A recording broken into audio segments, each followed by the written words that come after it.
El Primero de la Mañana. Con Analía Soria y Claudio Ponce de León. Más escuchás, más te informás. Bueno, llevamos 6 meses en recesión. La explicación no es muy difícil. La gente no tiene plata en sus bolsillos, cada vez tiene menos poder adquisitivo. Y bueno, a raíz de esto, las importaciones, esto está generando despidos en muchísimas empresas, ni que hablar en el Parque Industrial de Pilar.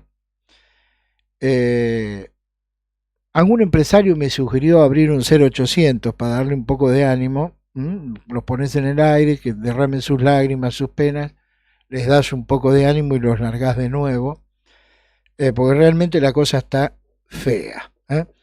Vamos a hablar con Cristian Buteler, que ha tenido una fuerte presencia en los últimos tiempos, no sé si lo notaron, en diversos medios de comunicación. ¿Qué tal, Cristian? Gusto en saludarlo. ¿Cómo está? Buenos días, gracias por llamar. Bueno, ¿cómo pinta la cosa teniendo en cuenta el cuadro de situación?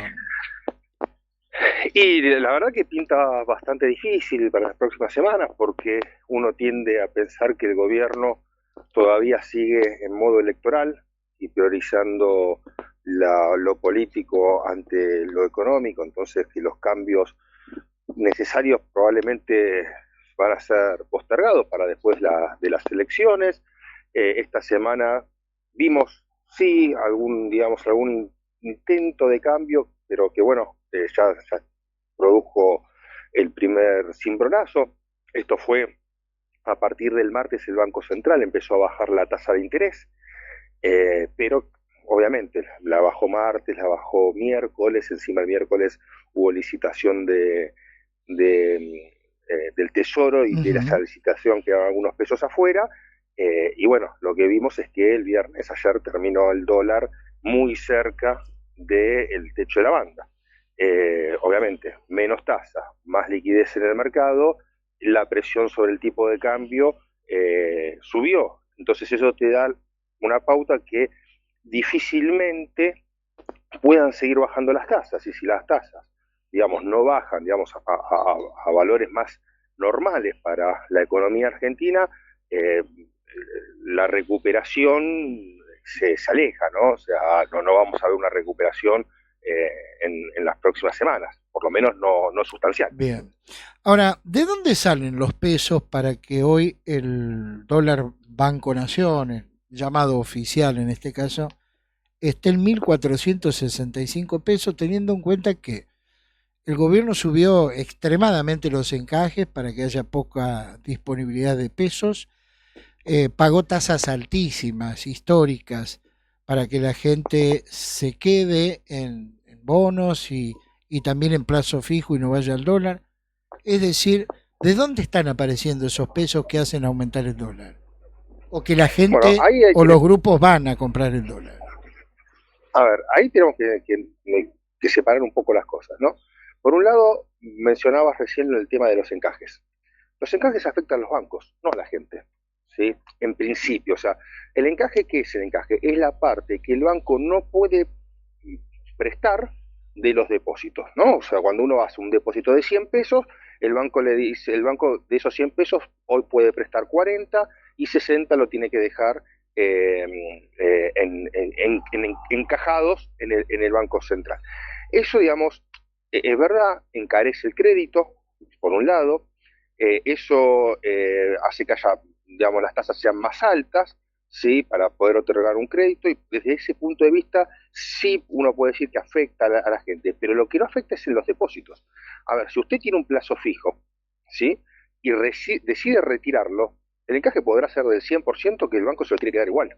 Correcto. ¿No? Entonces, y tenemos, para tener una idea, de acá a las elecciones de octubre, 40 billones de pesos de plazos fijos que vencen. 40 billones de pesos que el plazo fijo que vence. Simplemente que el 5%, nada más, el 5%, de eso es una previsión, digamos, bastante baja, te vaya al dólar, son cerca de 2.000 millones de dólares de demanda extra a lo que generalmente vos tenés de demanda por importaciones y otro tipo de operaciones. Y el gobierno no O sea, los tiene. pesos hay. A ver, pesos hay. Eso fue otro de los grandes errores, ¿no?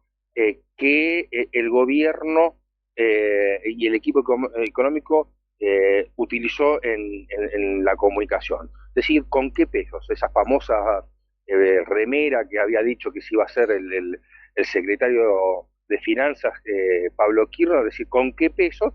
Bueno, con los pesos que hay, el dólar está a 2% del techo de la banda. Bien.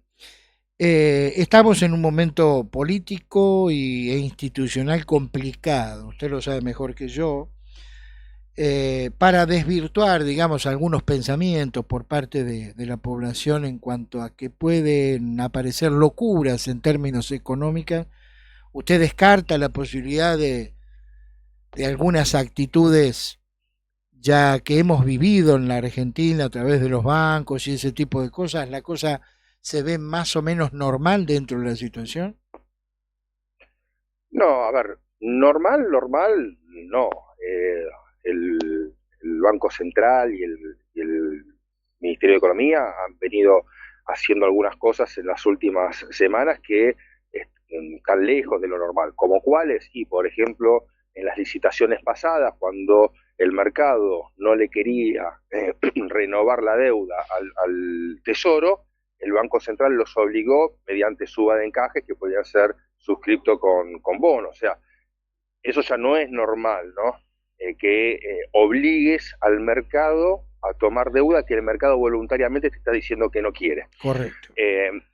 Aún así, digamos, yo creo que si la referencia hace a cualquier tipo de corralito, cepo y demás, no, la verdad que yo no veo que eso esté ni siquiera, digamos, sobre la mesa de la gente de economía o del Banco Central. Por ese lado, hoy en Bien. día, la verdad, no veo ningún tipo de riesgo. O sea, podremos tener volatilidad cambiaria, podemos tener problemas con el nivel de actividad y demás, pero no veo que se vaya hacia ese camino, aunque ayer la Comisión Nacional de Valores hizo un cambio, digamos, en las normas que un poco afecta, pero un poco afecta, digamos, a quienes hacen operaciones para que no puedan operar, digamos, con el dólar financiero, ¿no? El contado con Ujú. liquidaciones y el dólar MEP, pero, digamos, está lejos de lo que son los depósitos de la gente en los bancos. Bien. Por último,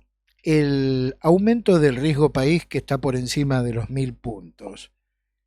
¿Está relacionado con el ruido político que vivimos hoy o más bien con la posibilidad de default en cuanto a que la Argentina no pueda afrontar los vencimientos de enero próximo? Yo creo que tiene obviamente siempre algún componente político. Si me das a cuantificarlo, yo diría que es 70% económico, 30% político, ¿no? Lo que pasa.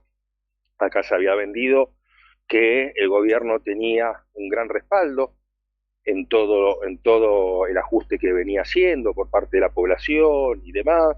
La semana previa a las elecciones de la provincia de Buenos Aires, el propio presidente, hablando de que estábamos en un empate técnico, ¿no? Todo eso lo registra el mercado, ¿no? Y después cuando ve 13 puntos de diferencia, bueno, claramente no hay ni ese mayoritario apoyo, ni estaban cerca de un empate técnico, ¿no? Y por el otro lado, me parece que hay una fuerte carga de lo económico, no porque Argentina no pueda pagar los bonos de enero. Yo creo que los bonos de enero están los fondos. En todo caso, el Tesoro le comprará los dólares al Banco Central, el Banco Central empezará nuevamente a perder cantidad de reservas y demás, pero los bonos se van a pagar.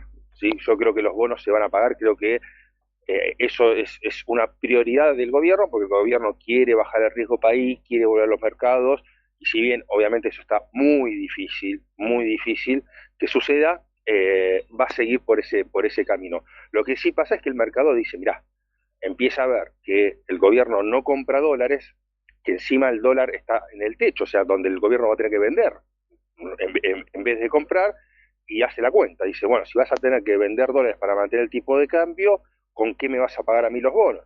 Entonces yo creo que para enero hay o sea, hay altas chances de que se cobren sin ningún tipo de inconveniente, pero el mercado se adelanta y ve que para el 2026, digamos, no enero, pero para mediados del 2026, toda la deuda argentina, no solamente la de los bonos, sino también organismos internacionales, acá hay mucho que pagar, no es nada más que los vencimientos de los bonos. Bueno, todo eso tiene, digamos, un pronóstico más reservado de cómo se va a pagar, si se va a tener que mantener el esquema, si se quiere mantener el esquema actual, y eso es lo que te está marcando un poco el riesgo país, ¿no? Estos riesgo país de 1.100 puntos. Cristian Buteler, analista de riesgo con nosotros. Cristian, muy amable y buen fin de semana, ¿eh? Por favor, gracias a ustedes y buen fin de semana para todos.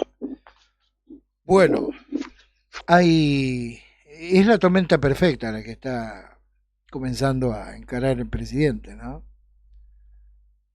Porque hay debilidad política, está todo el mundo en contra.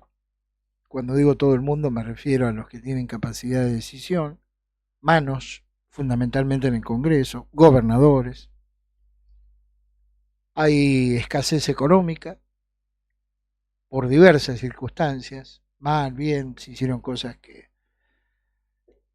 bueno, vamos a tener que lamentar. Y también hay mucho ruido con hechos de corrupción. Mucho ruido. Esto pone peor a la opinión pública, ¿no? Ya sabemos que cuando hay bolsillos flacos, los casos de corrupción resuenan mucho más fuertemente. Esta es una autocrítica que como sociedad debemos hacer. Cuando la cosa viene más o menos, qué sé yo, fiesta a fiesta, y los hechos de corrupción no cuentan tanto. Pero cuando hay ajustes, la corrupción se nota mucho más. El primero de la mañana. 100% periodismo.